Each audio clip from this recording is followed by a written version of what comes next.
What? What? The gods require collective contributions from players worldwide to reach specific thresholds of offerings in order to unlock new content for everyone? That's so fucking cool! Ah! That is so cool, man. This is what I'm talking about, guys. This is what I mean.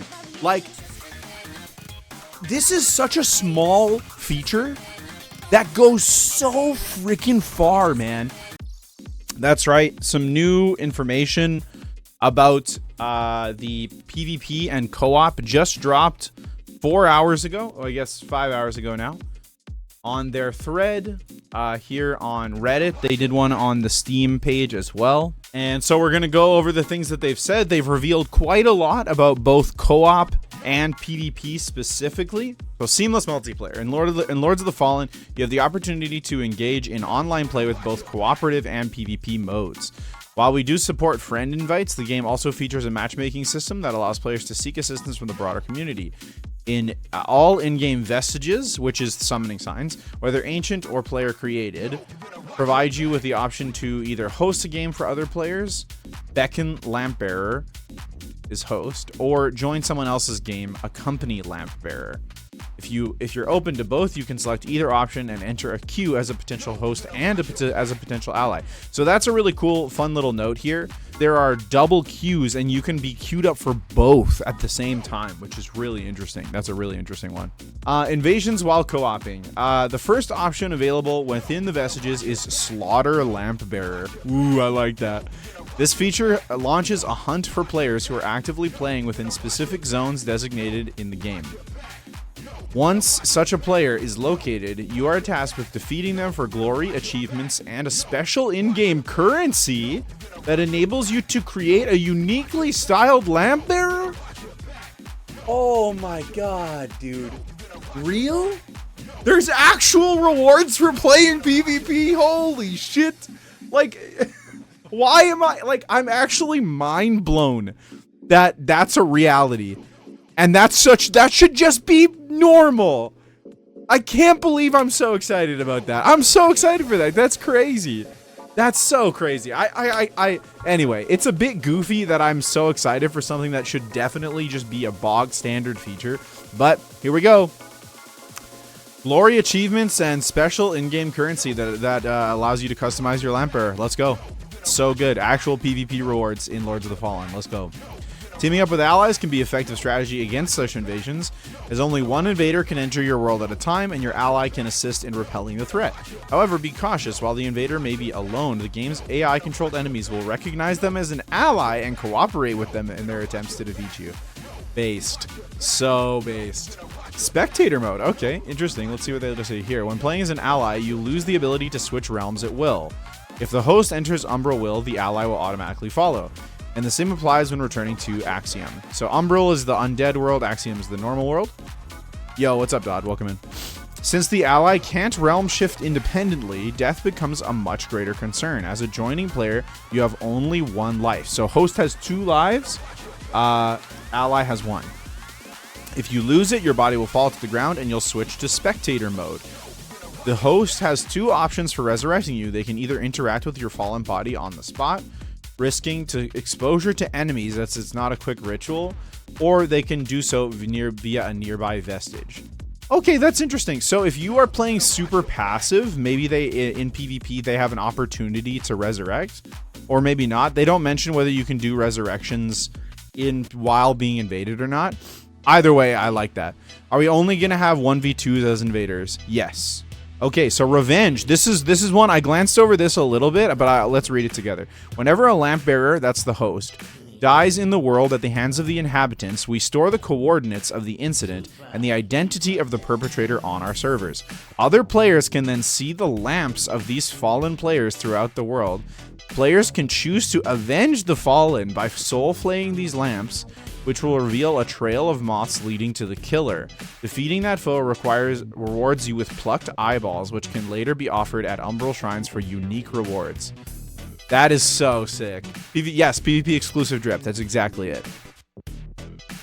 Yeah, cosmetic rewards, man, so sick. But this is a really cool faction thing too. I hope that this is the case for PvP as well.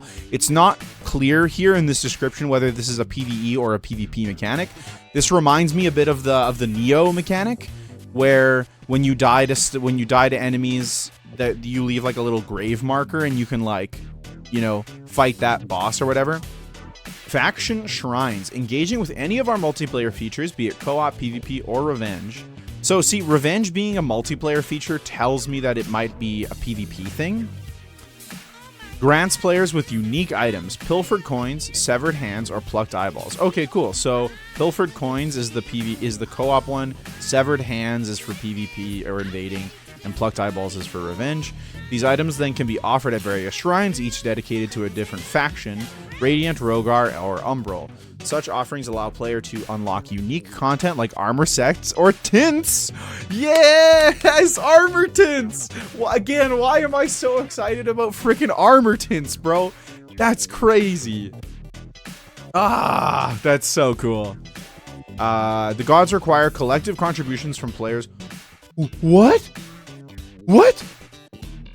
The gods require collective contributions from players worldwide to reach specific thresholds of offerings in order to unlock new content for everyone?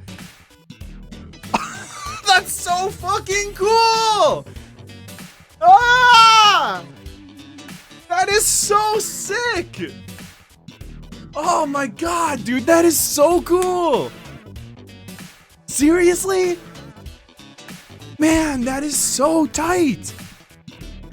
No way! That is so sick! Oh my god, man. I am floored. So there are three multiplayer factions. So you have co-op faction, PvP faction, Revenge faction. We have unique content like armor sets and armor tints.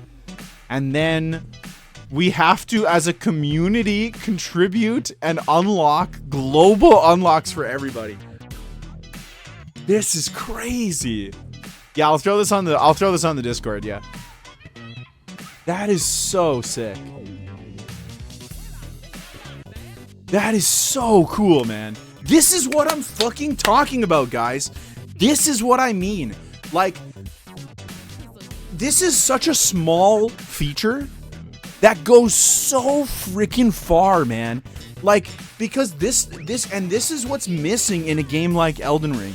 Is like, this is what I'm talking about when I'm talking about endgame, okay? When I talk about endgame in my videos and stuff, people are always like, battle pass. Yeah, I see you, Dodd. But that's not what I'm talking about. I want, this is more what I'm imagining. I want to feel like, as a community, that we are like, that like there's a lifespan and mechanics that can add lifespan. So why this mechanic is so smart, okay, is you're the developer. Let's say Lords of the Fallen does super good, right? It blows, you know, it gets, a really incredible number for them is probably like half of Elden Ring sales, right? Half would be an incredible number for them. All they need to do to extend gameplay lifespan, to keep extending a sort of end game when the game reaches its sort of end phase, when it's less popular, there's less people playing, all they need to do is extend this feature. That's why mechanics like this is why I'm talking about endgame, is you don't have to do much crazy shit. They could, every couple months, you add a new tint, you add a new armor set, you extend those covenant reward thresholds, and the hardcore people who are invested in your game keep playing it, and they get all the cool cosmetics. You know what I mean? And it's just cosmetics. So if other people want to come in, no problem. Like, there's nothing, it doesn't harm the gameplay of anybody to offer that to people. Like, this is so freaking good, man. Like, that is so tight. It's from a mechanical perspective, it's just so smart. And it's so small. All they have to do is have a thing on a server that says, what is the global number of these things turned in? That's it. It's like a no-brain, no-effort feature that ties back into the lore. Yeah, I mean, actually, yeah, they are putting armor sets behind it too, man. But yeah. I hope they don't listen to the scrubs already complaining about invasions. No, they're not going to. If they were going to listen to them, they already would. The game's a month out, guys. They're not doing it. Yeah, transmog? Sure. Yeah, good question. But yeah, all players must contribute their offerings to each god to advance through the different tiers and access unique content at the shrines. Fucking tight. So good. So good, man. Okay, then let's look at the Q&A. There's quite an extensive Q&A here. So we'll look through this, and then we're going to talk about some of the flaws that are still within this type of stuff. But let's look through here. Q&A, how can I play directly with friends? You can invite your friends in two ways, either by sending a direct invite or by using a password. Very cool. I like it. Direct invites, very good. Not just using passwords. Direct invites, thank you. Can I play offline? Yes, you can play offline, but doing so will disable several features. Co-op, invasions, revenge system, and access to faction shrines. Yes, dude. Like, play offline if you want, but you are disconnecting from the multiplayer element of the game. Thank you, directors. Yes. Like, it's small things, but yes, it incentivizes online play. Thank you. Is crossplay available? What? Yes? Crossplay is supported for players on PC who wish to connect with those on PlayStation 5 and Xbox Series XS. Utilizing a session password ensures that you can enjoy the same game with each other. Crossplay between the two console... Oh, whoa, this is weird. This is a weird limitation, but I'll take it. So, PC players can play with PlayStation 5 players. Xbox players can play with PC players. PlayStation 5 players cannot play with Xbox players. Huh. Really? That's really weird. Yeah. I guess we're getting it on PC then, gamers. Because PC is going to have all the options. Huh, okay. Interesting. Does progression carry over from one platform to another? In order to support cross progression, we will need to require players to create Hexwork accounts and log in with them each time they wish to play. We wanted to avoid this extra step, so we do not support cross progression at this time. Okay, I can deal with that.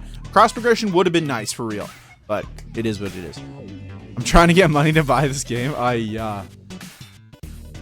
Will my co-op partner be able to pick up items in my world from chests I open?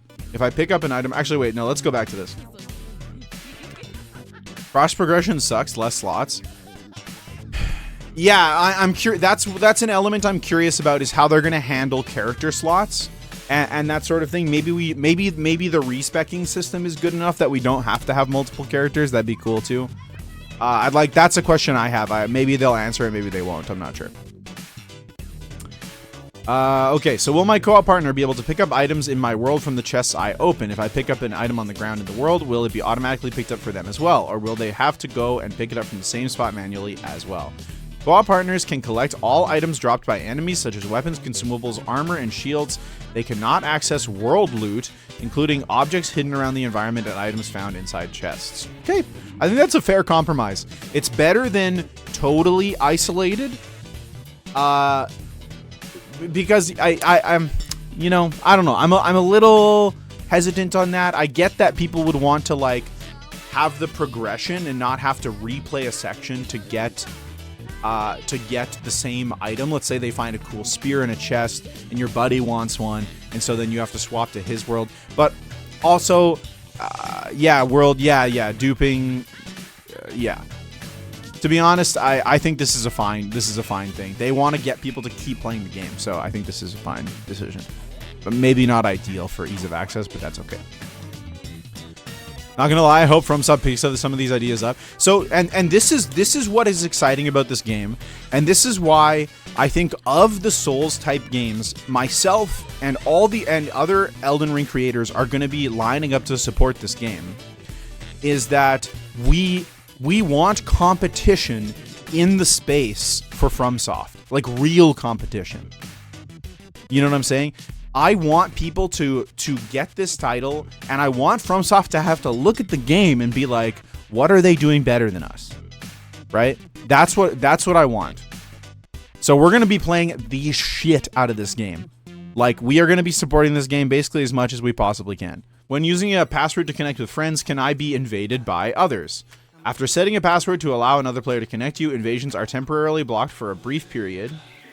I don't like that. I would like to know what period of time that is. Once the time has passed, if you are in an invasion zone, you become susceptible to being invaded again.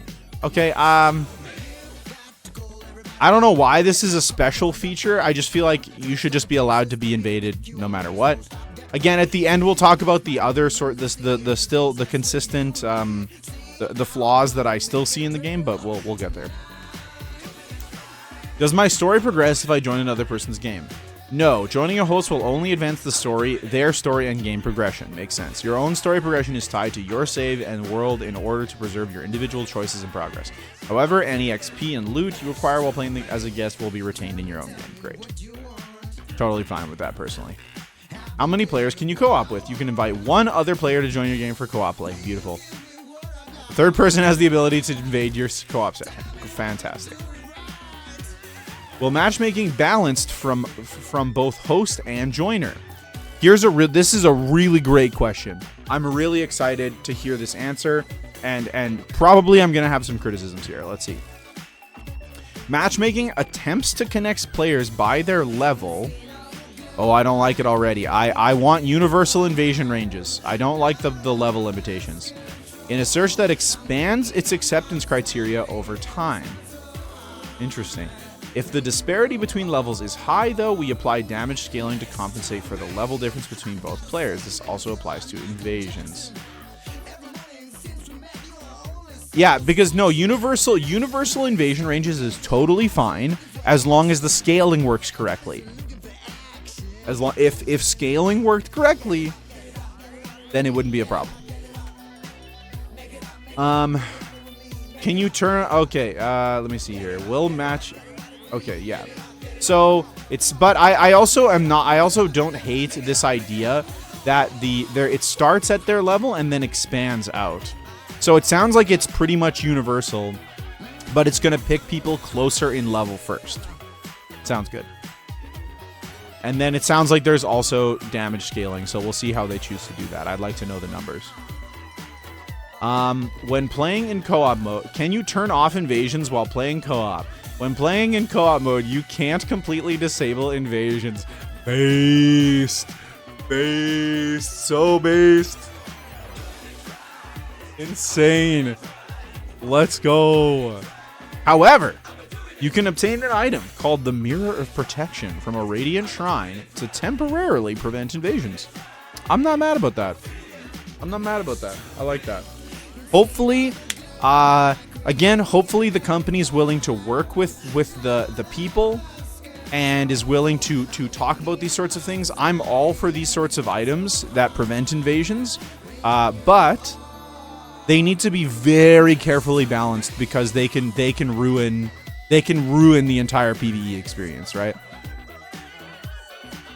Yeah, I was gonna say duplicating them and how long they last and if they are put on a cooldown. So what I would like to see, and this is something that hopefully I have been in contact with some people at the company. So what I'd like to see, and hopefully they'll listen to us, is that basically you can sidestep the issue of duplicating by having cooldowns, right? So you use the item and then you can't reuse the item for X amount of time, in-game time, right?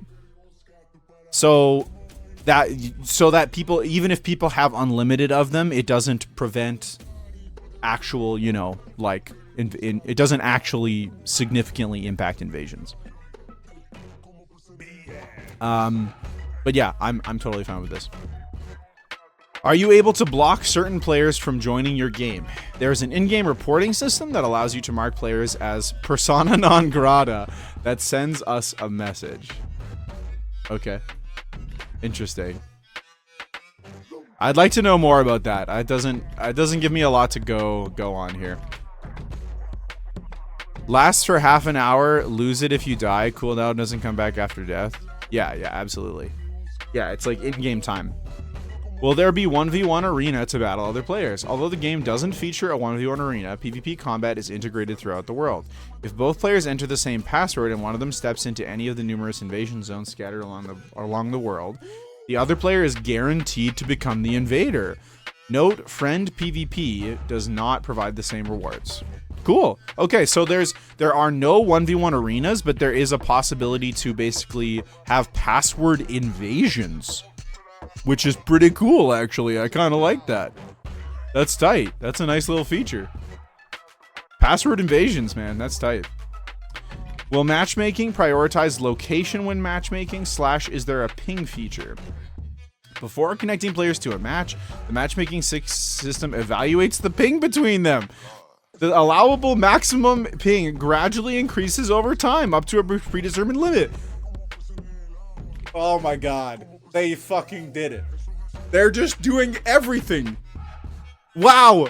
Incredible. A ping filter? A super basic ping filter? Oh my god. Do you mean I'm not gonna have to play against 600 millisecond VPN Andes? Oh! No way! Let's go!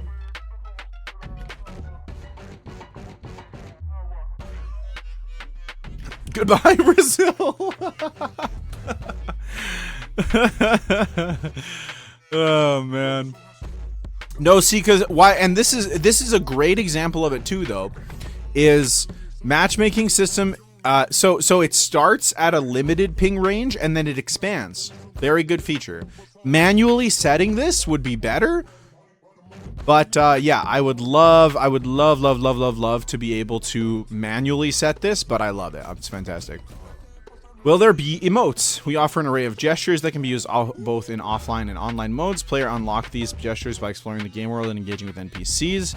Additionally, each faction shrine provides its own gesture for unlocking. Yeah, faction-specific gestures. Let's go.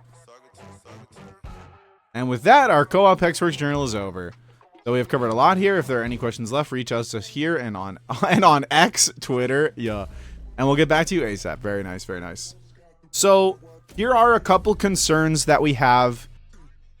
There you go, basic stuff. So I'll read through my questions here. Number one, does Revenge only work on PvE enemies or also for PvP players? It's just unclear, so I think this one's will probably be the easiest for them to answer. 2, about the Mirror of Protections, which is the item that you use to turn off invasions. How common are they, and do they go on cooldown after use? This could seriously reduce an impact invasion ability if not balanced well. 3, please make it so people can be invaded by the smells, not with just co-op. Smile. Designated PvP areas. The notes mention PvP areas. How will we know which areas are PvP available, and are they plentiful? What is Revenge? There we go. We drop it. Here you go, chat. Go to the Reddit and up boot my my comments so I can get responded to. So yeah, these are there's a lot of things I think that are really exciting here. There's I don't think that this is going to be a perfect, absolute slam dunk of a game, but it sounds like they are doing a bunch of things really smartly, with a lot of eye to having a game that lasts a long period of time. So I'm really, if again, a lot of this is dependent on whether the game is good. It really depends on whether the game is going to be good or not. It looks like it's going to be good. It's got great visuals, but we kind of have to wait and see whether the game is going to be good. But systems-wise, this is great. This is and I can say this with total confidence, because this isn't a dig, that this, from a systems perspective, is strictly better than the way that Elden Ring works. Straight up. Doesn't mean Elden Ring isn't fun, but this is a strict improvement to the formula of of the invasion systems in Elden Ring. Elden Ring is very, very flawed, especially compared to this. Covenant rewards, PvP incentives, crossplay. These are like, all this other stuff to me is details and preferences and stuff. Those 3 system level elements are going to make sure that this game is something special. October 13th. So we are just over a month away from Lords of the Fallen. Did they show PvP? They did not show PvP. No. Hello, Tarnished. Consider clicking that like button and absolutely annihilating that subscribe button because the coop is based. Ranny out.